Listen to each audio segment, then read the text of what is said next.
Some of you may be pleased to know that this top 5 doesn't include any of these zodiacs. Your turn, Yugi boy.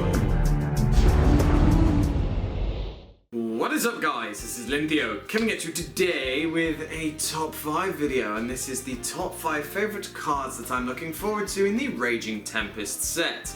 Now, this video is going to be released basically a few days before the sneak peek, and due to leaks and other little bits and pieces, we know the full set list, so I thought, hey, why not tell you what my favourite cards are, and I also want to find out what cards you're really looking forward to, so you can tell me at the end of the video. So starting us off at number 5, we have Shino Baron Peacock.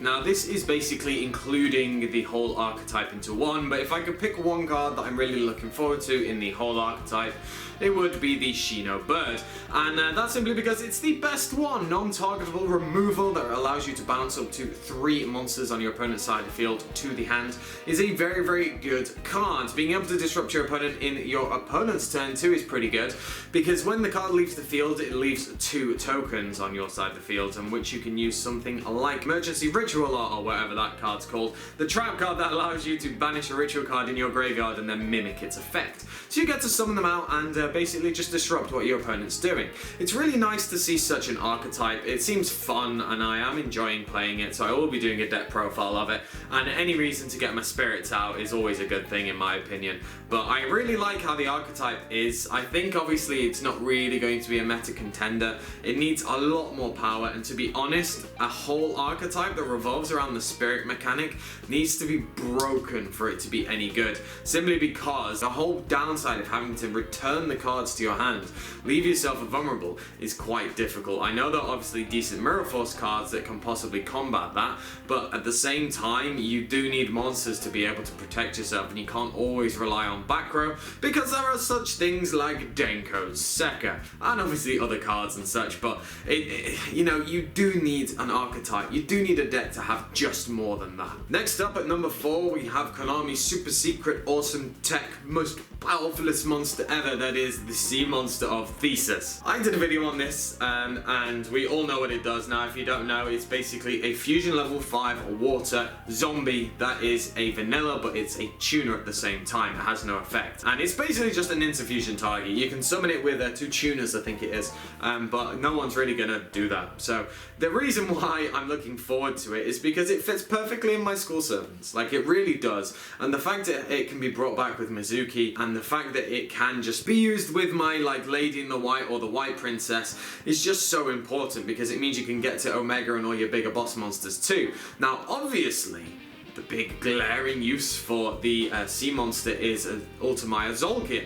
And Zolkin is obviously more accessible now to a lot of different decks, because one of the big problems that a lot of decks had is that it had no problem getting a level 5 monster, but getting the level 5 tuner was a problem.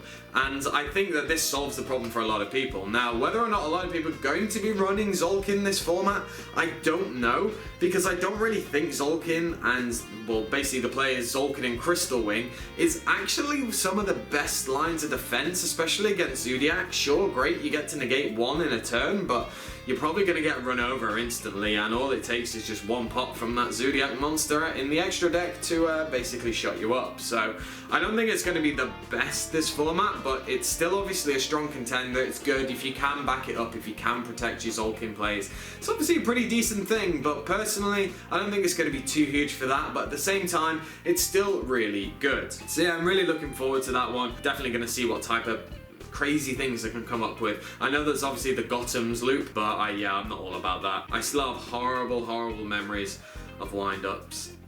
Coming in at number 3, we have a new trap card, and that is Full Force Virus. So I think this was called like Shadow Virus or Shadow Spread Virus or something like that. I'm really looking forward to this one because it's just a nice like crush card, which is kind of basically what it is.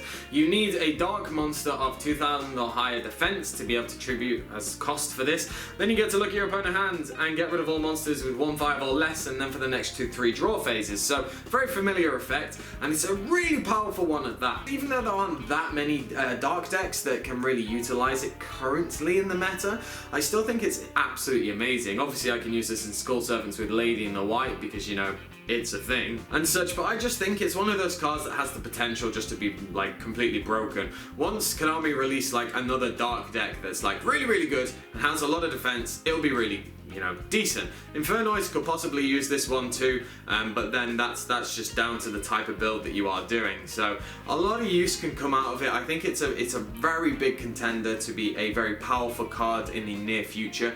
Whether or not it's going to be expensive, I'm not sure. It will probably be about £20-ish, and it will probably dip to about 10, and it can go then anywhere until like, you know, £30-40, depending on how much it is used. So it's one of those things. It's a very good counter against Zodiac. It's just a card that I think overall is absolutely amazing. So that's why it's at number 3. Coming in at number 2, goodbye my wallet. That grass looks greener, and this is one of the cards that I was always on the fence about, simply because it is just an element of luck sack to get this card, but I actually think that it's really fun. Maybe not for the person who is on the receiving end of such a thing, like a billion foolish burials, but you know, I actually really like it in my School Servants. Now, I will be doing multiple deck profiles of School Servants, a Grass is Always Greener version and also just a standard 40 card version.